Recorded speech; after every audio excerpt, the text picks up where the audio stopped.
നമസ്കാരം. Complication free ഡയബറ്റീസിൻ്റെ 49ാമത്തെ ക്ലാസ്സിലാണ് നമ്മളിരിക്കുന്നത്. അടുത്ത 4 ക്ലാസ്സുകളിലായിട്ട് നമ്മൾ ചർച്ച ചെയ്യാൻ പോകുന്നത് ടൈപ്പ് 1 ഡയബറ്റീസ് അല്ലെങ്കിൽ കുട്ടികളിൽ കാണുന്ന പ്രമേഹത്തെക്കുറിച്ചാണ്. ഇന്ന് പ്രമേഹങ്ങളുടെ കൂട്ടത്തിൽ ഏറ്റവും ചികിത്സിക്കാൻ ബുദ്ധിമുട്ടുള്ള പ്രമേഹം എന്നത് ടൈപ്പ് 1 ഡയബറ്റീസ് തന്നെയാണ്.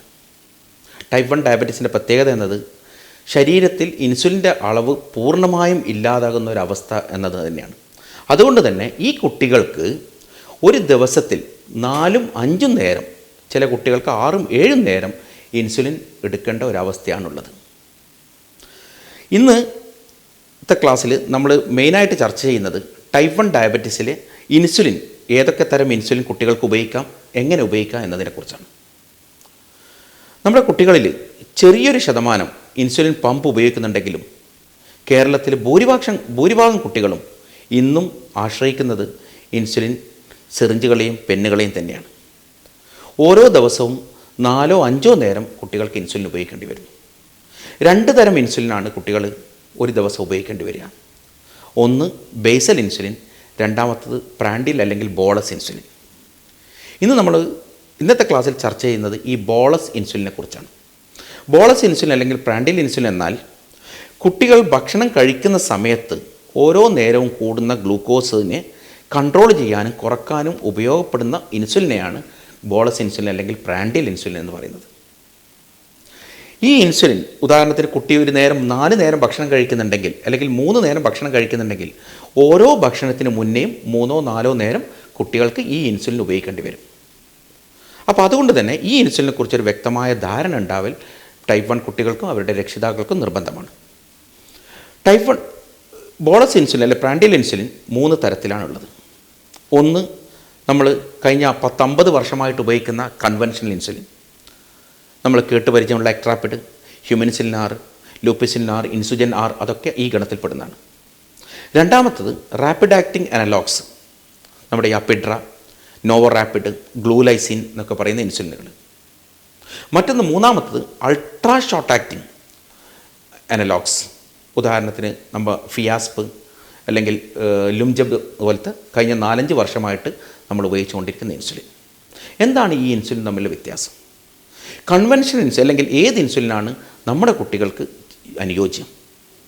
കൺവെൻഷണൽ ഇൻസുലിൻ എന്നത് ഈ എക്ട്രാപ്പിഡ് പോലത്തെ ഇൻസുലിൻ, അത് കുട്ടികൾക്ക് ഉപയോഗിക്കുമ്പോഴുള്ള പ്രോബ്ലംസ് എന്നത്, ഒന്ന്, ഈ ഇൻസുലിൻ നമ്മൾ ഷോർട്ട് ആക്ടിങ് ഇൻസുലിൻ എന്നാണ് ഇതിനെ വിളിക്കുന്നതെങ്കിലും കുട്ടികളെ സംബന്ധിച്ച് ഇത് ലോങ് ആക്ടിങ് തന്നെയാണ്.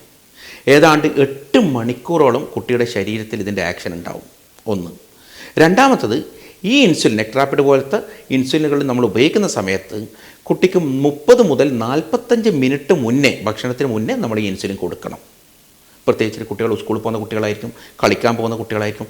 30 മിനിറ്റ് മുമ്പ് അല്ലെങ്കിൽ 45 മിനിറ്റ് മുമ്പേ ഇൻസുലിൻ കുത്തിവെച്ചതിന് ശേഷം കുട്ടിയെ കളിക്കാൻ വിടാനും സ്കൂളിൽ വെയിറ്റ് ചെയ്യാനും സ്വാഭാവികമായിട്ടും വളരെ ബുദ്ധിമുട്ടാണ്.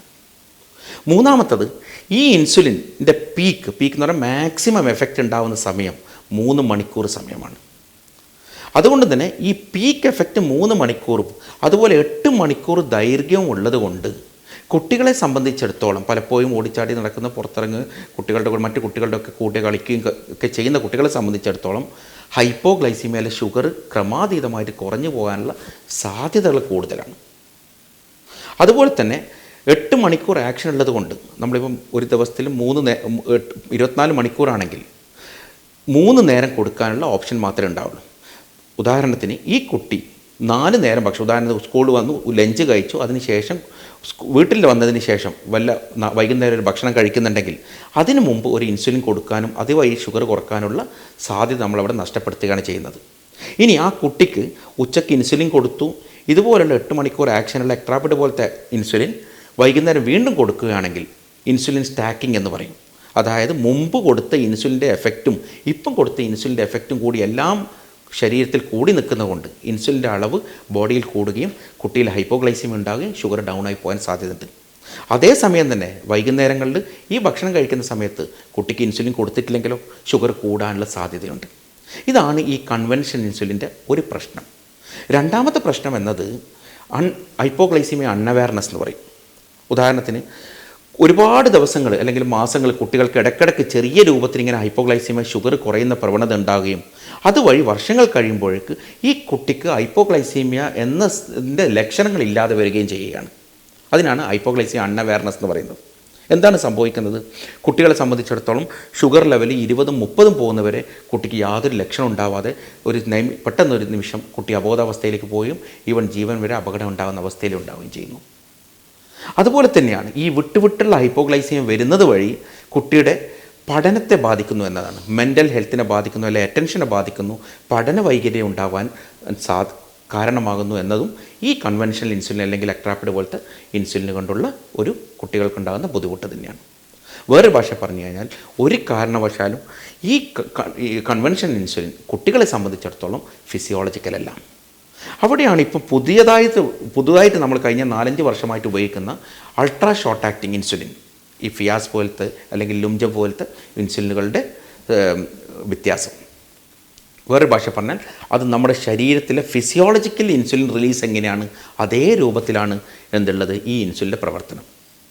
അതായത് കുട്ടികൾക്ക് ഭക്ഷണം കഴിക്കുന്നതിൻ്റെ 5 മിനിറ്റ് മുമ്പ് വരെ, അതായത് ഭക്ഷണം തൊട്ട് മുമ്പേ നമുക്ക് ഈ ഇൻസുലിൻ കൊടുക്കാൻ സാധിക്കും. ഗ്യാപ്പ് വെക്കേണ്ടത് ആവശ്യമില്ല. അതായത് ഇൻസുലിൻ അടിച്ചതിന് ശേഷം വെയിറ്റ് ചെയ്യേണ്ട ആവശ്യമില്ല. ഒന്ന്. രണ്ടാമത്തത്, ഇതിൻ്റെ പീക്ക് ആക്ഷൻ 3 മണിക്കൂർ എക്ട്രാപ്പിഡിന് പറഞ്ഞെങ്കിൽ വെറും 30 മിനിറ്റ് കൊണ്ട് അതിൻ്റെ പീക്ക് ആക്ഷൻ കഴിഞ്ഞു. അതുകൊണ്ട് തന്നെ ഹൈപ്പോഗ്ലൈസീമിയ ഉണ്ടാവാനുള്ള സാധ്യതയില്ല. 3-4 മണിക്കൂർ കഴിയുമ്പോഴേക്കും അതിൻ്റെ നോർമൽ ടോട്ടൽ ആക്ഷൻ ശരീരത്തിൽ നിന്ന് ഒഴിവായി കിട്ടുകയാണ്.